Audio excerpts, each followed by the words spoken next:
Ian Little says, Bill, you've talked about depression and being lost in the woods for over 25 years of your life. I'm 31 and have had similar feelings of being lost for 12 years now. Can you suggest to me and others any good habits to get into that can help me build my way out of this thing? Also, I want to sincerely thank you for not just the great work you've done, but also for the example of your story showing that there's a light at the other side of the decades-long tunnel and success and happiness is possible after such a struggle. Thank you very much, Ian. Those are the comments that keep me in this business, to be perfectly honest with you.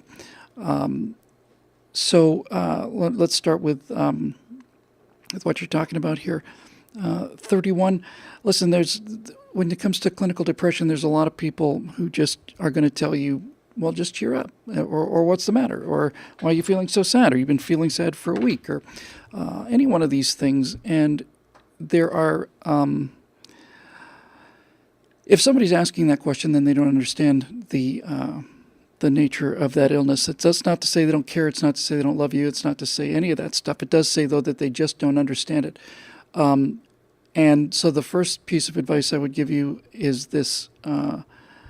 There is tremendous medication that works really remarkably well. When I first started facing this in 1985, I want to say, and I was in kind of just behavioral talk therapy. And I was just looking for a magic pill. And my therapist said, no, there is none. You just have to do all this hard work. So I did, and started trying to get to the basis of all of this stuff that can be very, very hard to look at. And I did an awful lot of work there, an awful lot of hard work there. And then years went by, and I went back and visited this person many years later. And this would be about 93, I want to say, somewhere in there, 92, 93. And she said, remember when I told you there's no magic pill? I said, yep. She said, well, there might be.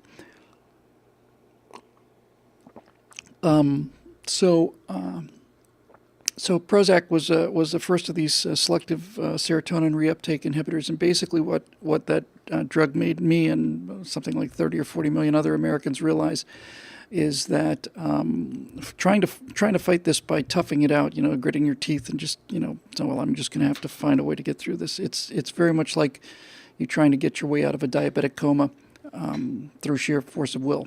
It's a deficiency in brain chemistry.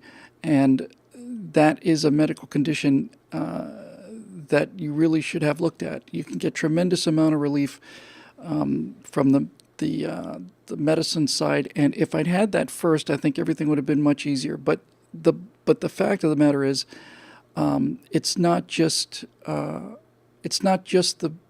brain chemistry. So look, everybody's different. I'll just tell you my experience.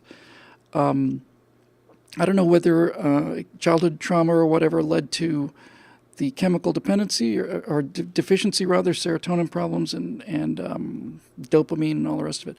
I don't know which came first in this particular case. I suppose it doesn't really matter.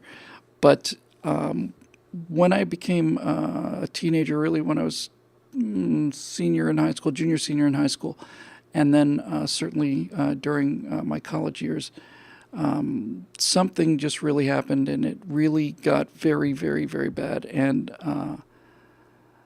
And so the terrible cycle, Ian, as I'm sure you probably know, I don't have to tell you this undoubtedly, but the cycle is this: you have a chemical imbalance that makes your mood swing quite a lot. I don't know how it was caused. Maybe it was caused by a lot of emotional trauma, as I said. Maybe not. Maybe it's just a random dice throw. I don't know. But the depression causes you to behave in such a way that it impacts you socially negatively. It's something that friends don't understand. It's something that almost nobody really understands unless you've actually been there, unless you've actually got it. So the problem is that this chemical imbalance in your head is causing you all kinds of behaviors that you can't control and that you don't like, and the fact that you're doing things that you don't like makes you like yourself even less, and this cycle is a very, very tough one to break. The first thing that I would say is that the medication can help you get back into relatively good space. The best way I've ever heard it described in terms of the effect, because people think that these are happy pills. People who've never been there, never had to deal with this, think that you take a pill and it makes you happy. It's not it at all. I remember the first time I ever saw the box of Prozac. It was really interesting. It was a series of lines, and the bottom line was really wavy, and each line got a little bit smoother, and smoother. Time got to the top, it was pretty much flat. And so the way I think of it is this: I tend to think of moods as a pendulum, and the pendulum wants to hang in the center, and this is what you call, your central point or whatever. And normal people, when you've got a good serotonin balance and so on, if something happens, something makes you angry, something makes you happy, something makes you sad, whatever the case may be, it'll knock you to some degree. And the bigger the impulse and the more serious it is, the more it's going to knock you out of alignment. But you'll come back, you'll swing back in, and things will recover. Without that kind of balance chemically, little things knock you all the way off. They just knock you all the way off. Some tiny little thing will eventually cause you to have a pretty much complete personality collapse. And if you ever had this experience, I wouldn't be surprised if you hadn't.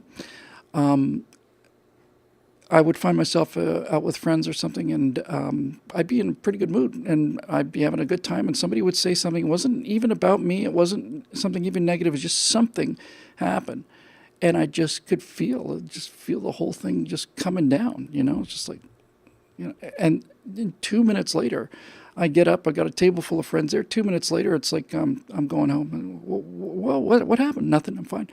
Well, Bill, it's 6 miles. Yeah, it's okay. Well, I'll drive you home. No, you're not going to drive me. It's okay. I'll walk. Can't walk. It's 6 miles at 2:00 in the morning. It's just ridiculous. No, it's okay. And you just out the door and gone, off into the night. I have gotten to the point where I describe those incidents as kind of weather, to be honest with you, Ian. It's weather, and when they come on, it's like a storm that you can see out on the horizon, and it's coming in. And so the simplest advice that I could give you, and I could give you this right now, and it's not a whole lot of comfort, but it's gotten me through some tough times. And that's simply this: if you've been through this enough, the one thing that can give you some kind of comfort is the understanding that it will pass. It's not going to be fun. It's not going to be any easier, but it will go away. And I've been doing so much better lately. Being married to this wonderful person will be a wonderful, wonderful thing. I know that having her around is made my life much, much, much, much, much, much better. But it does go away. It does get better, and then it gets worse. But you will get out of it. You'll get out of it.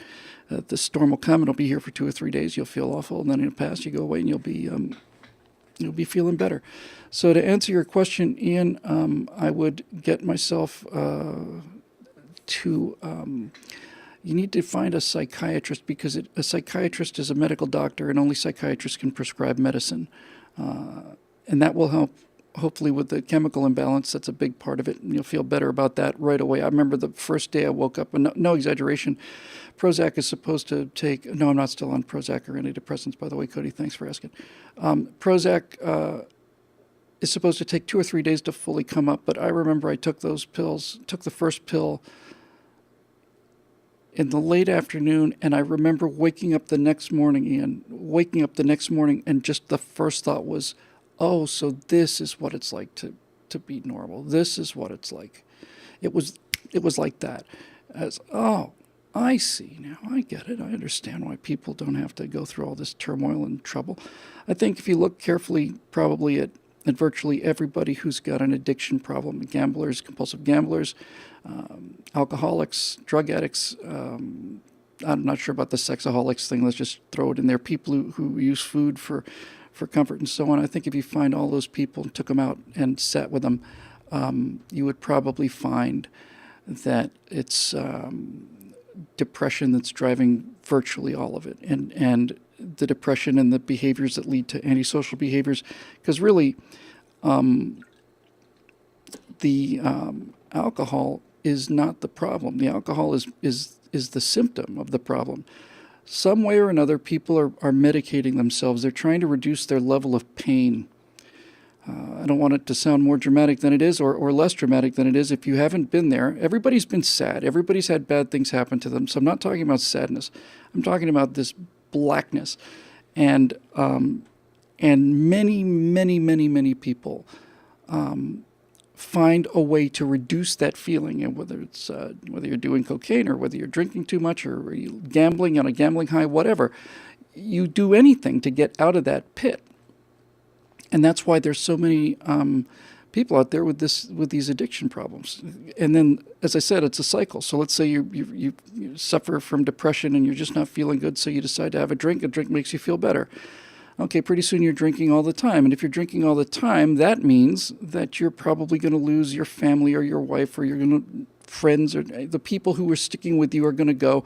And so the result of what you do to try and medicate the depression makes your situation much worse, and that's depressing. But for those of you who have friends or relatives that might have depression and never experienced it, I will just say one thing: it's not something that people can control, and that same thing is true for alcoholism and drug addiction and all the rest. Because if you could control it, you would. Sometimes you'll see people saying, well, just stop. Why don't you just stop? I can't just stop. Well, just show some willpower. Buck up, man up. You don't get it really exactly, do you? You really need to start from a place of understanding that people who are alcoholics, gambling addictions, drug addicts, pick your poison, compulsive gamblers are they're in the throes of a power that is greater than they are. And they know they're destroying their lives. And they know they're unhappy. And they know that all they have to do is stop doing these things. But that's why it's called an addiction. They can't stop doing these things.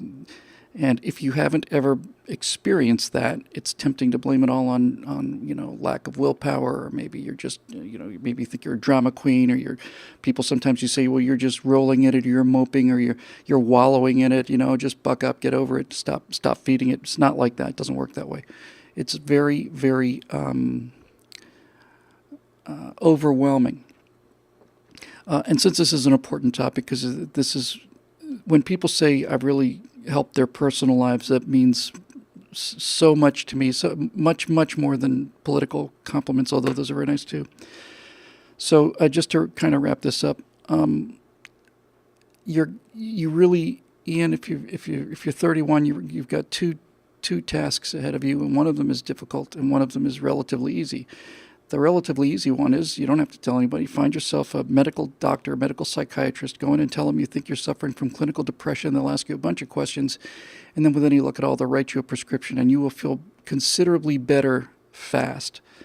That's the easy part. The hard part is you will have had, at 31, you will have had a lifetime probably of destructive behaviors and addictive behaviors and any number of dysfunctional relationships. You won't know if you've had it long enough. You won't know what a good relationship is. You think you do, and your definition of a good relationship would be something that takes away the depression for a while. But you will not be able to really recover unless you're willing to do the hard work, and the hard work is sitting down with a therapist, and good news is they're much less expensive. And I went every week for 8 years, maybe, something like that. And if you're serious about it, and I was, I didn't know what was wrong with me. When somebody pointed out that there was a way out, I went after that like a Rottweiler after a steak. Once I saw a path, I went really, really hard after it. I just wanted to feel better. But in order to feel better, unfortunately, you're going to have to face all of these things that are down in the basement, and that's just plain tough. I hung out with a lot of people. I was in Narcotics Anonymous for 9 months. I did not have a narcotics problem. I didn't have a drinking problem. I had an addiction problem, but for some reason or another, I was blessed in that never turned to drink, and I never turned to drugs. I think my dad really got that into my head at a very early age. But I met a lot of people there, and I met two kinds of people really in Narcotics Anonymous. I met people who wanted to get better, and I met people who didn't.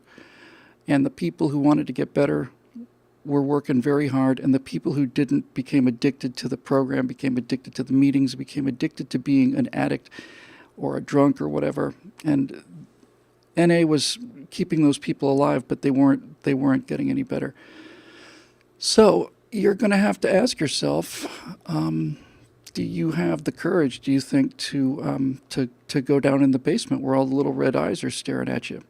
And this is the actual message, right? If you have the courage to do that, what you will find is that when you shine a light on the things that you're afraid of, you will find that they're not nearly as powerful as you had assumed they were.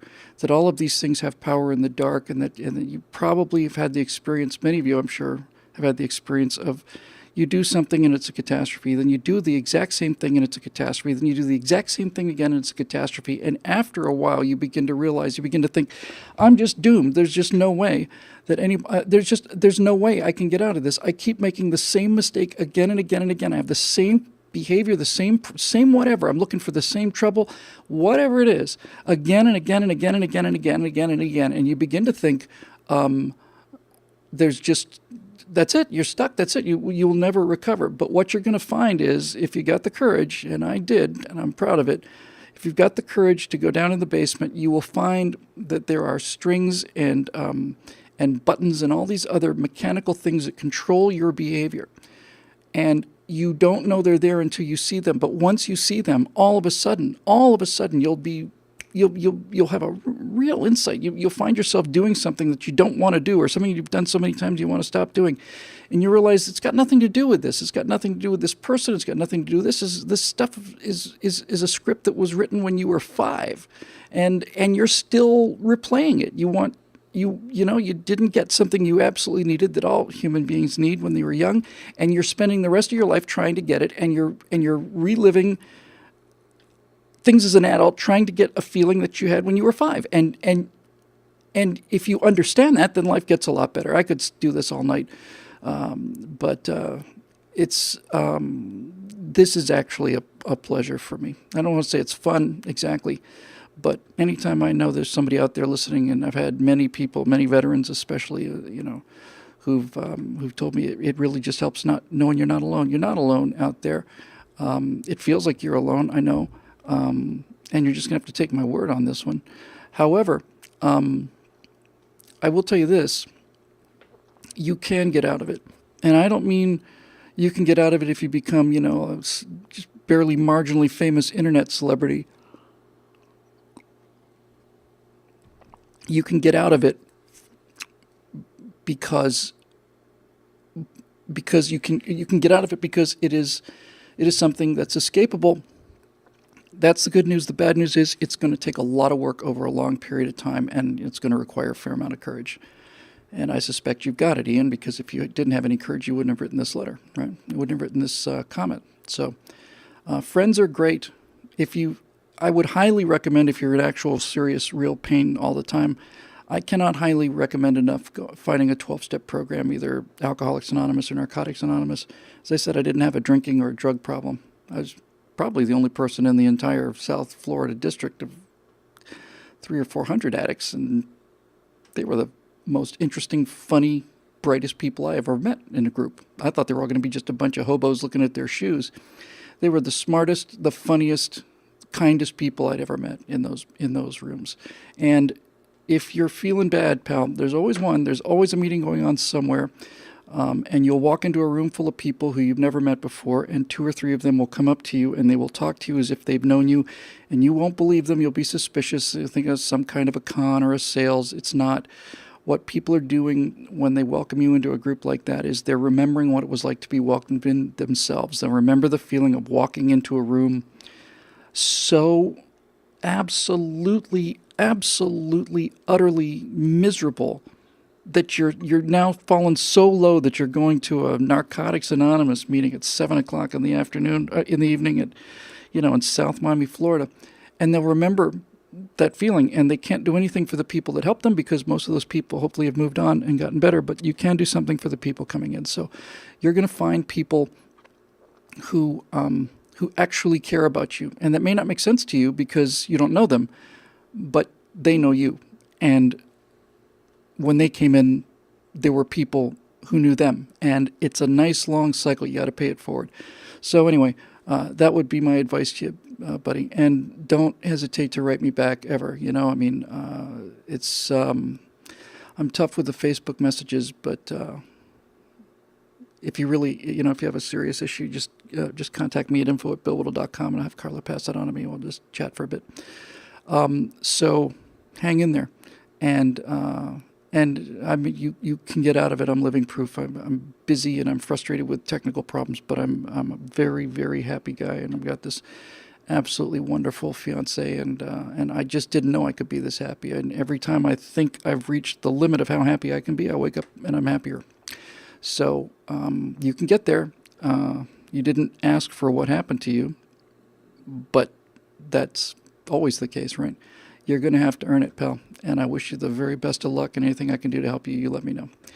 All right, moving on. Our the amazing Merlin Wendelbo, what does he have to say? Is Hillary still making two? That's not a personal question, sorry. Steve Darrow, do you enjoy a friendly wager now and then? If so, what sort of stakes would you consider fair for the October 14th matchup between my fighting Texas Aggies and your Gators? I've never, ever been a betting man. I don't actually think I've ever made a bet in my life. I don't believe I've ever bet. Oh, that's not true. Hold on. That's absolutely not true. That's the basis of an awesome story. I did. I made a bet when I was 14. I made a bet. I hadn't thought about this in a long, long time. I'm not a betting guy. I'm sorry, whose question was that? Where is it? Oh, sorry, Steve. It's our friend Steve Darrow. Oh, and by the way, Steve's the guy who got us that wonderful scotch and that unbelievable vodka. Tasha says hi. I say so too. We would have crawled up to the phone and called you that night, but we were just we just couldn't do it. So no, I don't bet. And as far as the Aggies and the Gators go, a few years ago I would have said, hang on. As it turns out. The Gators just come and go. I'm not going to waste any time with that, but I will tell you this quick little story because it's fun. I haven't thought of this in a long time. I was 13 or 14. I think it's probably 14 years old. And as a measure, Ian and the rest of you out there, of my unbelievable social skills and the richness and fullness of my young life, that pretty much every night, and certainly on weekends, Friday and Saturday, I would stop working in the planetarium and I would go up to the observatory. And I'd spend my entire Friday and Saturday nights up at the Southern Cross Observatory on the roof of the Museum of Science and Space Transit Planetarium in Miami. And people would come to see the planetarium shows at night, and afterwards they'd come up and we'd show them things through the telescope. And I really liked it because I was around people who were 10 or 15 years older than me and very, very, very smart, and they treated me like an equal, so that's where I was. In any event, one of these people who I didn't know very well and I were talking, and we were talking, I was 14, I know this for an absolute fact. I was talking about German tanks of World War II, and he had a picture. There's no internet then because we could have resolved this right away. And he had a picture of something, and he said that this is a Panzer IV, and I said no, it's not. It's a Panther. It's a Panther tank. He said, you want to bet? And I said, well, what do you want to bet? He said, I'll bet you my paycheck against your paycheck that you're wrong.